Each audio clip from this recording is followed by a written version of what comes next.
Welcome to the Nearshore Cafe podcast, home to the most interesting stories and people doing business in Latin America. Welcome, everyone, to another episode of the Nearshore Cafe podcast. I'm Brian Samson, your host, an entrepreneur who's been working in Latin America for the last 8 years. Before we get into our guest today, I want to give a thanks to our sponsor, Plug Technologies, plugg.tech. Plug's a great way to find technical talent all over Latin America. Speaking of finding talent, if you are interested in recruiting, talent, ecosystem, RPO, this podcast is for you. Today we have Max Gurfinkel, someone that I've personally known for years, a recruiting leader for decades across Latin America. Max, so great to have you on the show today. Thank you, Brian. It's great to be here. Good. Max, for those that don't know you, you're an Argentine, you're from Argentina, and part of this show is bringing life to these places, especially for our listeners that have never had a chance to travel there. What should people know about Argentina? I know there's a lot there, but when people ask you, they meet you, they find out you're from Argentina, and they're like, "Oh, what's that like? What should they know?" Yeah, I think right now people's first thing they'll say is, "Oh, Messi." Messi is the first thing that comes to mind. Yeah. These days in Argentina. It's a pretty vast country with a lot of history and very deep culture. It's the southernmost country in South America, for those who are interested in geography. It's right at the bottom of the continent, so next to Antarctica. But in terms of like culture, some things that define us is, I would say, great food, architecture, music, and great nightlife. It's a lot of people who've been to the capital city of Argentina, which is Buenos Aires, compare it to some cities in Europe as well, because we got a lot of European tradition. We had waves of immigrants in mid-century come over to Argentina to settle, running away from the war. And so we have a lot of those traditions as well. So I would say it's like a mix of traditions. You got the native piece of it, the Native Americans, and mixed with European tradition. So you get bits and pieces in everything around here. But I'm from Buenos Aires, so I come from all of that, and I've inherited a lot of that. My family is Polish, but I also have a Spanish side to it. So we eat a lot of great food here, and it's it's really fun to come down. People usually Americans and Europeans who come down to Buenos Aires and all of Argentina, I would say, have a lot of fun. You got a lot of things to do down here. That's what I can say. Yeah, absolutely. You mentioned Messi, obviously the World Cup. Where were you during the World Cup, and how did you celebrate it? Oh, that was nerve-wracking. I was actually in Buenos Aires. We have been looking forward to this for a long, long time. I mean, we have a long tradition of in soccer, and we played a lot of finals, and we didn't win for for many, many years. So this has been the first final we actually won in like over 20 years. So it was a big deal. Soccer is the main sport down here in Argentina. So obviously we got a big tradition there. It was nerve-wracking for me. I remember, I think when we won, about, I don't know, 3 or 4 million people went out the street Yeah. to celebrate. It was crazy. I'm not much of a, I'm not a big fan of being in the crowd, but it was crazy. It was like a big countrywide celebration, it was amazing. Yeah, it was fun. Yeah, maybe for the pod, we'll get a drone shot of that was the big avenue, Nueve de Julio, right? That everyone congregated on. Yeah, for sure. So that was crowded. People just ran to the streets and massively, and it was just impossible to get by in cars. You could not get to, where the city center is, which is the Obelisco. I'm sure everyone knows that picture of Buenos Aires. It was impossible to get there, to even get there, because of how many people were there. So actually, about, I would say, a fifth of the whole country was went out to. They were trying to count them for some reason. That's the number they came up with, but it wasn't. Yeah, it was insane. Yeah. Yeah. Max, I want to get into some of your professional experience for a minute. A couple things that the audience knows right away is, wow, your English is just like speaking to somebody in Nebraska or Chicago or LA, Mm. which I'm sure has impacted your access to opportunities. Can you first talk about that? Your just how you acquired English and especially U.S. style English. U.S. style English. I should probably say that Yeah, right American myself. English. Sure. Um, so I learned English in school, and then I studied English in university as well for a few years. So it's obviously not my second language. First language is Spanish, as you know. I studied it for many many years, and then that led me to get my first job, which actually was a call center. So I started in Mhm. sales and call center. It was weird because I made this transition from British accent to American accent, because I learned the British accent first, but obviously at work, uh, American accent is what you used most frequently, and so but that was back 16 years ago, and then I transitioned over to recruiting, and I never stopped working with American clients, which is what made me sound as I sound today. It's like everyday practice, and that's what made me get has allowed me to get these opportunities, and um, because of my uh, because of the fact that I speak the language.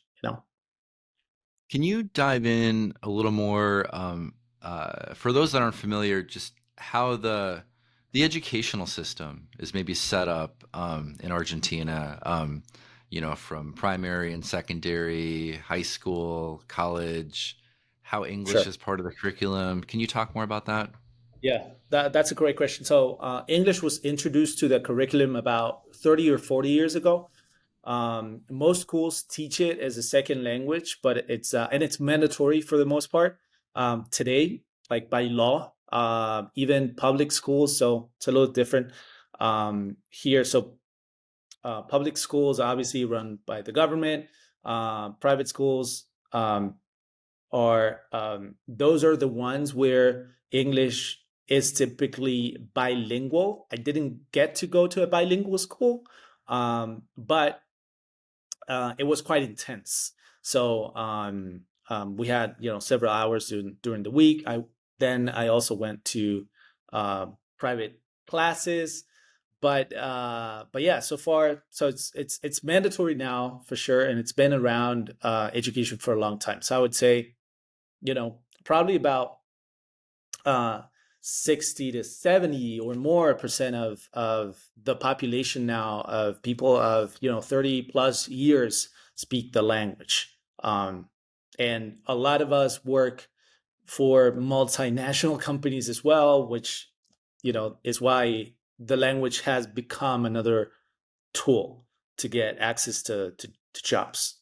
So Yeah, one quote that I heard years ago that really resonated with me, because everyone thinks about technical skills. Like if I learn software development or UX design or recruiting, that's going to get me a raise. Um, but I think the quote was actually the biggest way to jump your compensation was get better at English.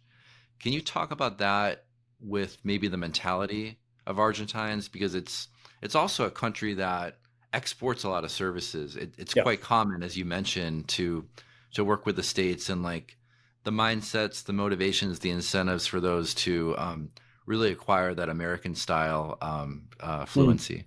Yeah, for sure.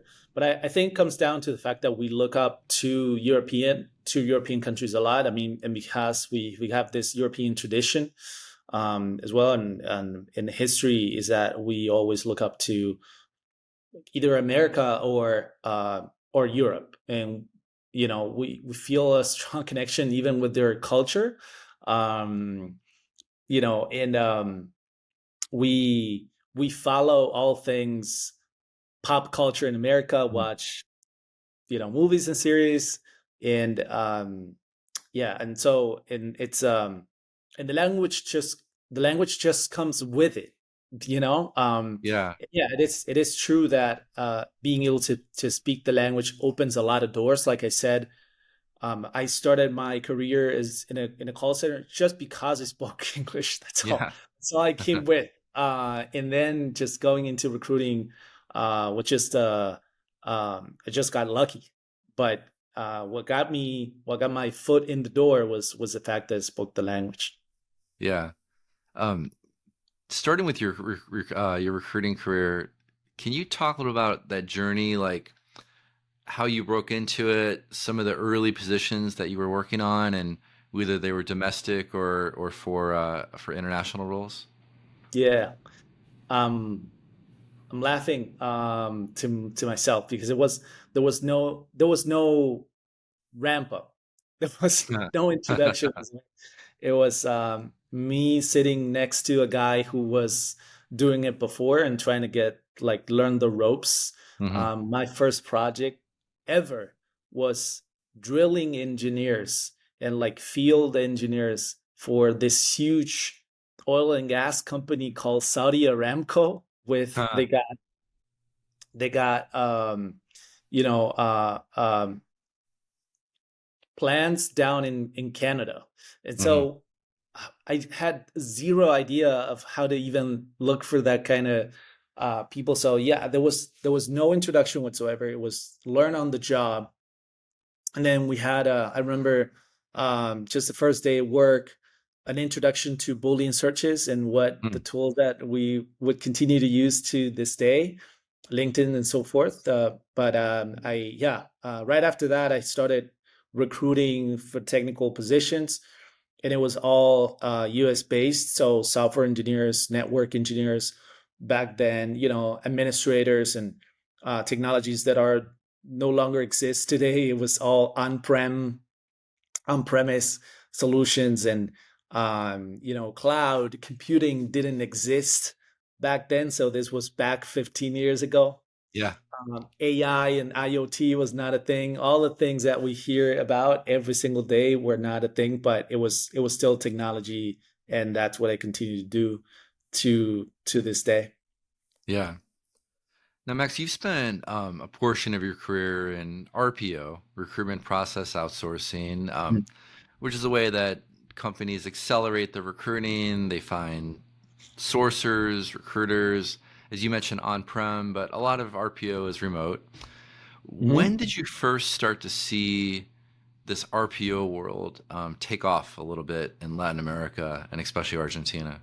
So I started in RPO back in 2006, and that was not really a thing back then. It was very early, more of a pilot program, and even Hmm. in some cases, but a lot of the people who are now in leadership positions started back then at that time. Most of the recruiting was done either in-house or um, through agencies, but most of the work was mainly local. It was all Mm. on-site type work. So This was more of a pilot. I would say, well, probably after 2010, 2015 is when it started to go big. And it actually became a thing. And then it blew up after COVID. Actually, Yeah. which is funny because at the beginning of COVID, we would have expected otherwise, and companies started to shut down, and then they realized, oh, there's actually a world out there, and we don't need for people to come to the office. Yeah. And there's life outside of the U.S. border. So, and they started to find a lot of these, companies started to find a lot of these providers. And that's when it blew up, actually. So COVID did this thing for us, which is opening, borders and doors and making communication easy. I think a lot of the tools that we currently use for communicating also enabled us to have this, real time communication, which 5 years back, it wasn't even possible, to be honest. It was all via email. I remember we did not have a lot of the tools we got today as well for sourcing and recruiting. So it was very hard for us to do what we do today. So yeah, all of that, good things and bad things. Crisis just got us to the point where we're now, where Argentina and some other countries in Latin America are in the map. Yeah, that's an interesting commentary. More than really any immigration policy, COVID opened at least virtual borders. Yeah, that's right. Yeah. So back to the RPO landscape, and we can mention some companies like PurePoint. Has been around forever. And what did that look like? And I know you said 2015 is when things started to take shape. 2021 was the acceleration. But if you were a great English-speaking recruiter in Argentina in 2015, what were your options back then? Corporate recruiting has always been there. It's just, I think for some countries, again, things that seem to be negative turn out to be something positive, which is, in our case, inflation, right? So having an economy like ours, where costs go up all the time and the local exchange is not solid. So if there's a lot of inflation, makes it very appealing for people in general to export services and make a living in US dollars. And this goes for not just recruiting. Obviously, technology is another area where people make a really good living out of by exporting services to the US. So some things make it favorable. Some things like those make it favorable for people in Latin America to export services. Yeah, you'd mentioned the Saudi company, oil and gas, like a lot of traditional industries. It's funny, we give tech a lot of credit for being innovative, but it was really the kind of the normal big industries that were first to market with RPO, international RPO, Latin America recruiters, Argentina recruiters. When did tech really start storming through, and this need for technical recruiters in Latin America to work on US roles?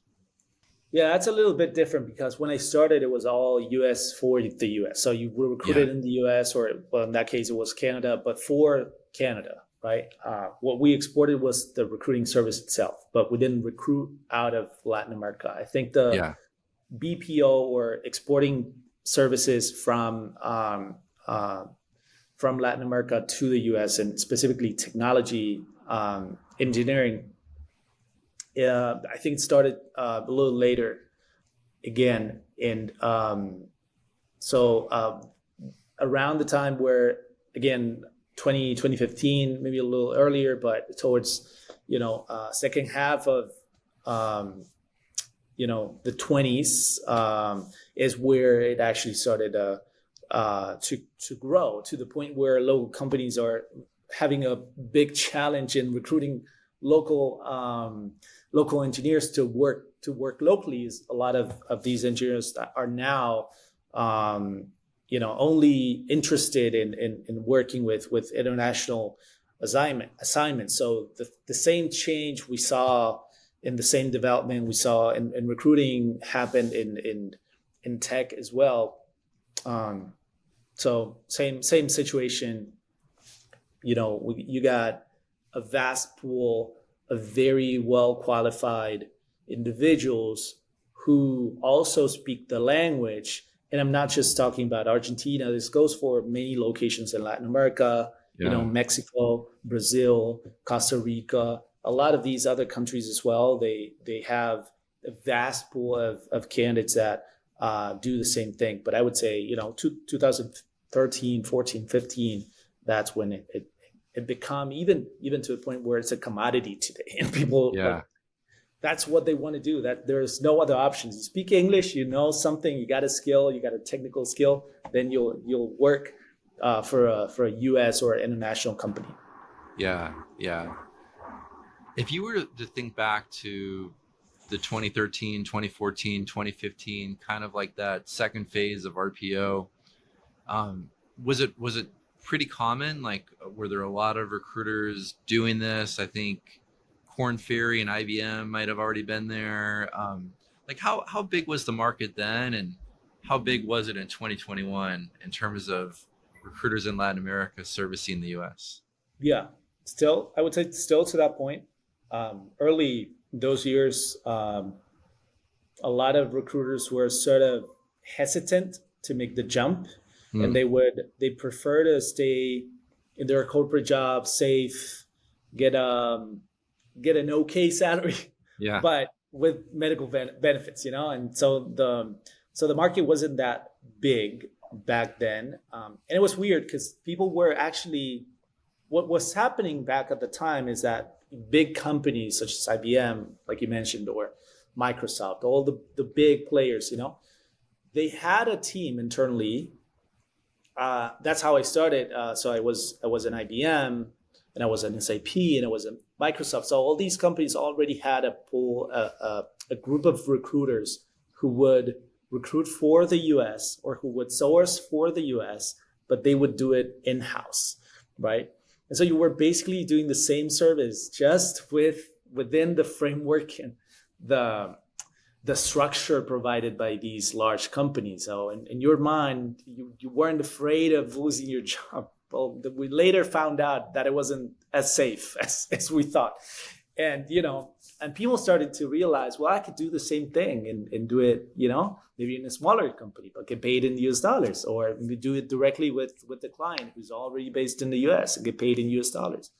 And so companies like Peerpoint, like you mentioned, they started to open those spaces where and allowed people to get into these projects, and then it started growing from there. And there were I think just also a matter of seniority that recruiters started to gain, which allowed them to be in front of projects and provide this kind of stability to projects. So it stopped becoming a pilot program, and companies realized, oh, this actually works. And it's become a case of success. And so more companies, smaller and larger, started to open up and just and grow from there. And so recruiters just realized, we could do the same as I could do the same as I'm doing now, but make 4 times as much as I'm making. So I know a lot of people got to buy houses, and cars and things, and save a lot of money, which wasn't really possible before. So it really opened a lot of doors, and I think recruiters in general started to realize, well, I can actually make a living out of this, and I don't have to risk anything. I can make really good money, and I don't depend on huge companies, medical plans or whatever, that just became did not became something that you wanted to have. You would rather make a much better and safe than just depend on this huge corporation's benefits or whatever. Yeah. And, many know Max and I from Bali Staffing. I was the founder. Max was my partner there, the VP of recruiting. So Max covered a lot of ground across a lot of different technical clients. Can you talk about the structure a little bit, like sourcers versus recruiters, and kind of how you thought about leveling, like when someone was ready to make the jump? Yeah. So what was challenging for us, and I think for a lot of these RPOs, was building fast and scaling. Yeah. So this was back, between 2015 to 2020 or so, where the demand for RPO started to grow. And at one point we ran out of people to hire from the market. It was just, so we started to look into ways to make this business scalable. And so that's how we came up with this system where we had a 2-layer team with sourcers who would basically just source people, find people from the internet, and then recruiters who would be the face of the organization, those who would interview candidates and also many times be in front of clients who would speak, the language fluently, and be able to run projects basically, and so that's how we thought about it. So the sourcing, becoming a sourcer, was like the first step into recruiting, as it was for a lot of people in the business, as it was for me back in 2006. That's how I learned the ropes. You got to be a good sourcer to be a good recruiter, and in my eyes, I think so. And that's how we got people to start. A lot of these folks didn't have zero idea of what Boolean search was and how to source for candidates. So we created this system where we would ramp them up and get them to learn the tools, and take the first steps into recruiting and understand the logic of sourcing. And when we discovered that they were also had an interest for more, and they had this good interface and good communication skills, then the next step was becoming a recruiter. And a lot of these folks just made a career out of this, which is something that makes me super, super proud,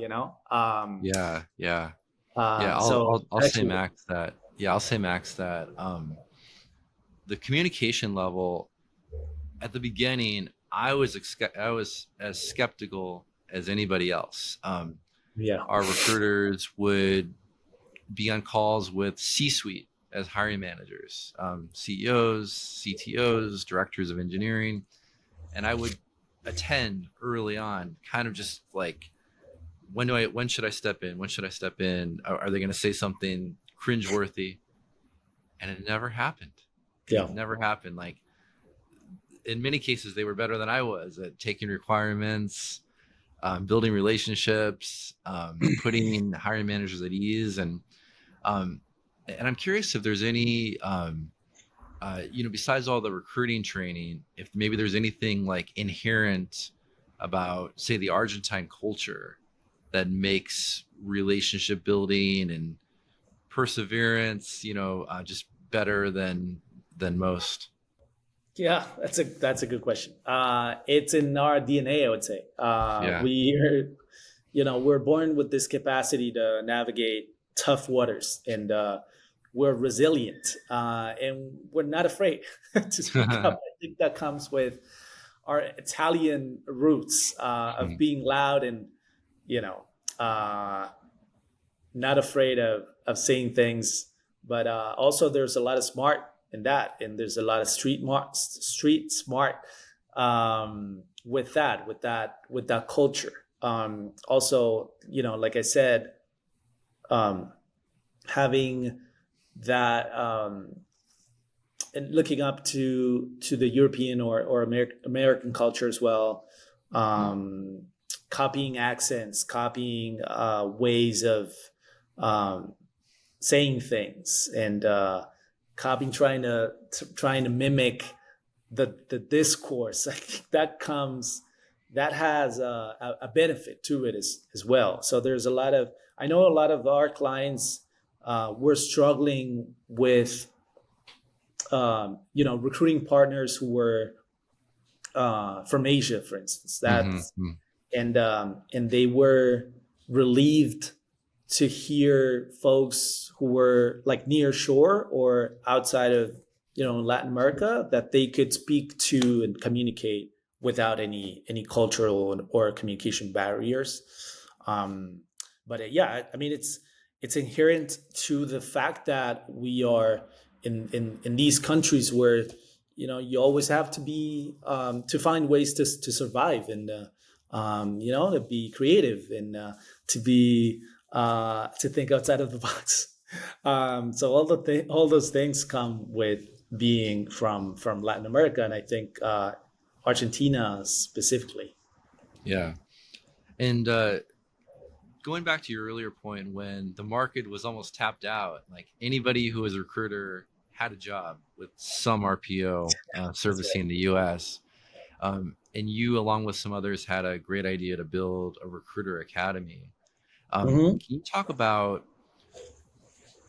both the curriculum that you were teaching, in addition to maybe how some of the clients shaped that curriculum, like the needs of the clients? Yeah, that's a good question. So the curriculum, so it was this idea of a training academy for recruiters was a 2-week program. We hired people out of customer service roles, basically, or sales positions, which I think are very relatable to what we do as recruiters. This part, which is sourcing, finding candidates, but there's also a very important piece of it, which is selling and offering positions to candidates, right? And the interface with the client, which is what we were talking before. And so we decided to go for people with customer service and sales backgrounds. So the curriculum was more geared towards the technology, which is what we recruited for most of the time. And so we explained the different components of technology on a very high level, which each concept was, to give them an idea of different profiles that they could find. And we were particularly, focused in startup companies as well. And so what we also made a lot of focus was for them to be able to differentiate what a startup company was versus a corporate company was which were the websites where they could find databases of companies that would match the same requirements, and also where to find candidates, best recruiting practices, which was like general stuff around all things recruiting.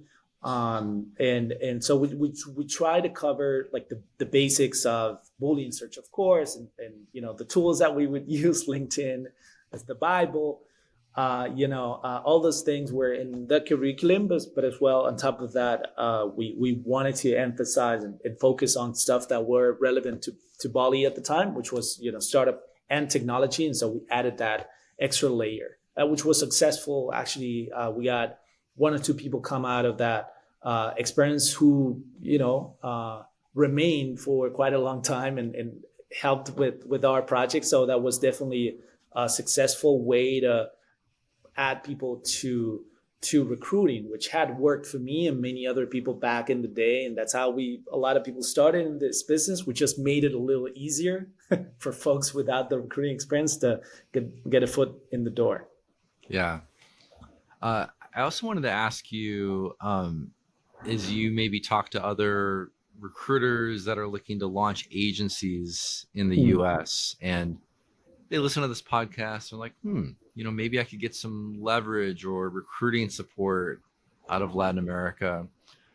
What sort of advice would you give those agency owners in the U.S. if they were thinking about doing that for their best success? Same as, and this is a wild comparison, but same as Messi is opening doors in soccer, and people realize, oh, there's this guy who's amazing in soccer now. Soccer is becoming this new thing. This all this talent in Latin America. The same happens across multiple areas of fields, and there's engineering, and there's and there's recruiting, and there's sales, and there's the same talent or the same capacity that you'll find in a soccer player, you'll find in any other capacity, you'll find in any other profession. Not just in Argentina, of course. We're talking, region wise. And there's this huge potential. There's this vast talent pool of people who have been maturing as professionals in international environments, who are maybe today still working under a huge corporation, or supplying or supporting a huge organization that are just ready. They're behind companies like Accenture and IBM, and these huge service providers who've been in the BPO business for a long, long time, who allowed for a lot of people to get the knowledge, but they're doing it behind doors. So, it just takes financing. it just takes someone who's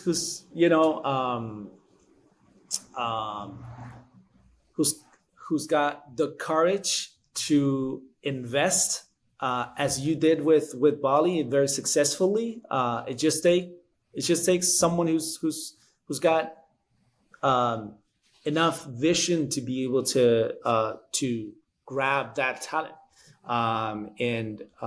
I think the combination that I've seen typically works is having a sales team in the US, or having a good business network in the US combined with a Latin America workforce. So selling in the US with a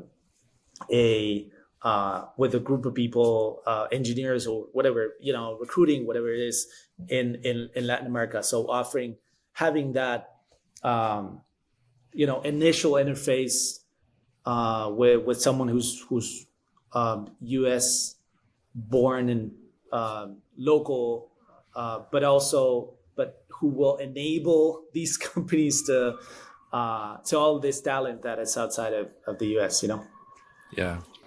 When people think about nearshoring, usually software engineers come first, recruiting RPO is close behind it.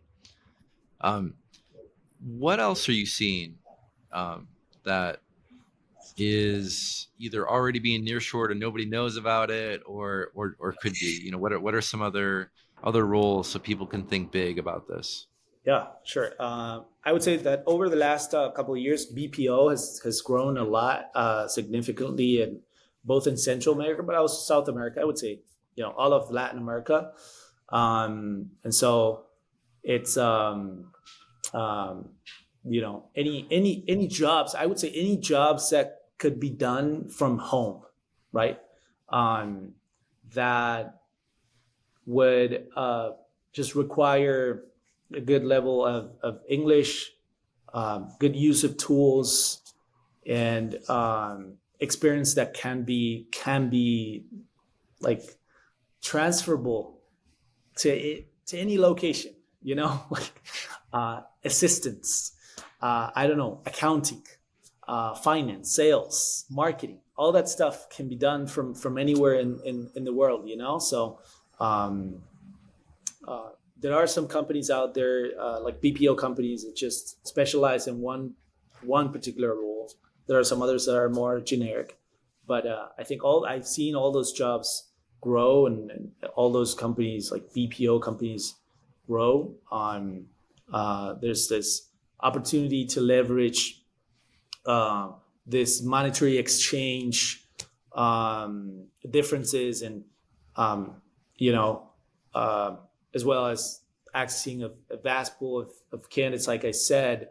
So the options are, I would say, are unlimited. Basically, it's just finding the right niche and the right company with the right culture to match them with the talent. But the talent is out there. Yeah, absolutely. Max, a few fun questions as we start to wind down the show. So obviously English is a strong is a strength of yours, but not your first language. Do you have any favorite English sayings or phrases or words that you'd like to share? Yeah, I have actually tattooed one of them. I don't know if you can see that. Oh, It says, underdog. Yeah. Tell us about that. yeah, it's sort of my favorite. It's one of my favorite words. And it's funny because as you learn the language and you try to translate it, if you translate it literally, it doesn't make any sense, right?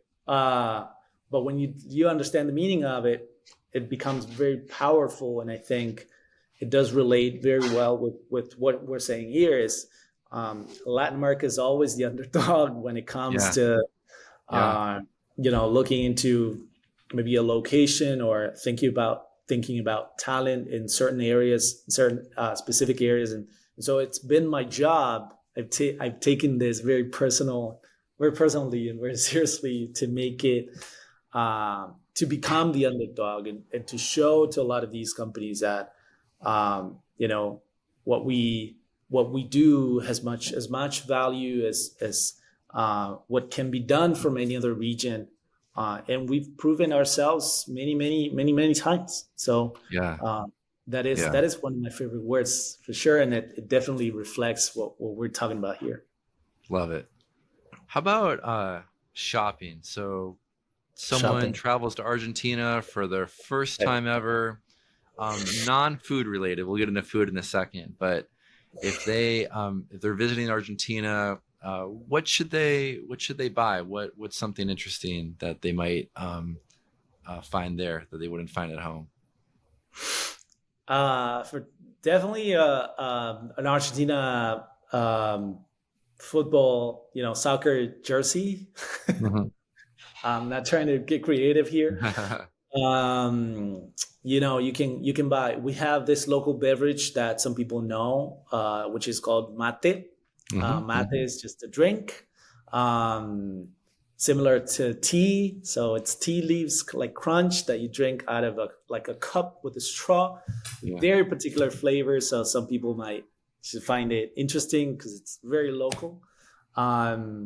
I'm trying to get away from food because that's what, like wine, I would say it's like food. So,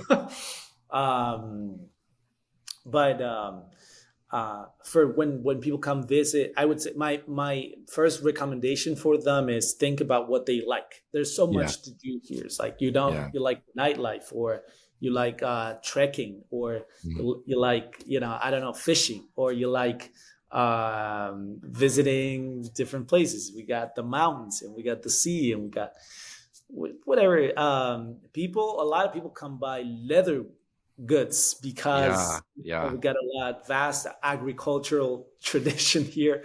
That's what they do. But in terms of activities and things to do down in Argentina or Buenos Aires, it's a vast country, so there's a lot of things to be done, and each state, or as we call them, provinces, have different traditions and different things to do and things to buy. So it really depends on what people like to do. There are many things, many options, really. Speaking of the outside provinces, outside of Buenos Aires, if someone traveled there and they had like 2 extra days, they could visit any other province, which one would you recommend? I'd either go north or south. South, you got the Patagonia, Mm-hmm. which worldwide known location for great sightseeing. Certain times of the year, whales come down here Mm. to mate, and so it's a great sightseeing opportunity. And on the other side of the country, you got the mountains, some of the biggest mountain ranges in the entire world. So and beautiful like lakes surrounded by mountain ranges and forests. It looks like a fairy tale. And then if you go towards the north, you have you got forests. I've recently been to the Iguazu waterfalls, which is Mm-hmm. one of the seventh world what's it called? Beauties, Wonders of the world, right? wonders of the world. Thank you. So and it was amazing. It was just it's like a different country. It's close next to the border with Brazil, surrounded by nature. So those are the two places that I would recommend to Good. visit outside of Buenos Aires. They're breathtaking. Good suggestions. And last question, my favorite topic is food. Food. For someone visiting Argentina, and also even an opportunity if you wanted to recommend a restaurant, this is a great time to do it. Yeah. I was just recently looking at the lists of best restaurants in the world, and Argentina comes in, I think, first in Latin America, probably together with Mexico. They got amazing food there as well. But Argentina has some of the best ones, like top 50 even, which is insane. Steakhouses, obviously, which we call here. We don't call it steak. In Argentina, it's called asado, as you may know, which is different cuts of meat cooked on coal, right? So different ways of preparing the meat, very like traditional cuts of meat done in a certain way. So and in Buenos Aires, where I live, you got a vast restaurants and lots of different options. We also have the international food, like I said. We got great pizza and ice cream, and you have all this Italian and Spanish tradition as well. So some people say Argentinian pizza is one of the best in the world as well. Maybe some people would disagree, but that's what people say. So pizza and ice cream are also part of our like food tradition too. But I mean, steak, Argentina meat, Argentina wines. First thing you gotta try, dulce de leche. Everyone's blown away by it. And then all these other foods like pizza and pasta. All the Italian food are something to try. Amazing. Max, this has been a blast. It's great to see you again, my friend. Let me just give a thanks to our sponsor once more. That's Plug Technologies, plugg.tech. Great way to find software developers all over Latin America for U.S. companies. Max, thanks so much for being a guest today. Was a pleasure.